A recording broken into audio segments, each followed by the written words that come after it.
Hello အားလုံးပဲမင်္ဂလာပါရှင်ဒီနေ့တော့ကျွန်မကတဦးတုံးလေးတုံးစားပြလို့အားလုံးကိုလာမြောက်ပေးတာဖြစ်ပါတယ်ရှင်ဒီတဦးတုံးလေးရပါတော့သမင်းနဲ့တွဲစားလို့ရှင်အရန်ကိုမှလိုက်ဖက်တဲ့ຢာလေးဖြစ်ပါတယ်ရှင်ကျွန်မကတော့ဒီတုံးကိုပေါ့နော်ဈေးတွေကနေပြီးတော့600ဘိုးဝင်လာတာဖြစ်ပါတယ်မကြိုတော့ပေါ့နော်တုံးကိုမကြိုတော့ပဲနဲ့အခုလိုမျိုးပဲအစင်တဲ့တခါလေးကြိုပြီးသားဝင်လာတာပါပြီးရင်တော့တုံးလေးကိုကျွန်မကအခုလိုမျိုးလေးအနီတော်လေးတုံးလိုက်ပါတယ်ရှင်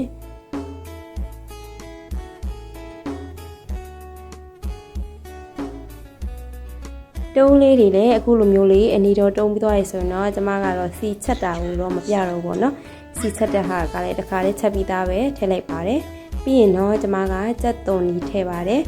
ပြီးရင်ဂေါ်ဖီအသေးသေးလေးစိတ်ပြီးတော့ထည့်ပါတယ်ရှင်ပြီးရင်တော့ပဲပင်ပေါက်လေးလည်းထည့်ထားပါတယ်ရှင်ပို့ပြီးတော့စားကောင်းအောင်ပေါ့နော်နောက်တစ်ခုကတော့ရှောက်ရက်လေးလည်းထည့်ခဲ့ပါတယ်ရှင်မှုမွေးလေးနဲ့စားလို့ကောင်းအောင်ပြီးရင်တော့ကျမတို့စီမီချက်ထားလေးထည့်ပါမယ်ရှင်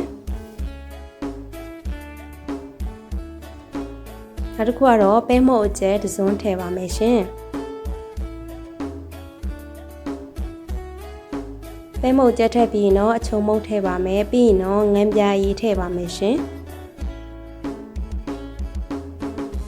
ငန်းပြားရီလေးထည့်ပြီးတော့ကျမတို့မကြီးသည့်အရေးစိန်ထားတာလေးထည့်ပါမယ်ရှင်ဒါဆိုရင်တော့အရသာအားလုံးပြည့်စုံပါပြီရှင်အားလုံးကိုတမအောင်နယ်ပြီးလိုက်ရုံပါပဲရှင်ပြီးရင်တော့ကျမကအရသာဘယ်လိုနေလဲဆိုတာမြည်ကြည့်ပါတယ်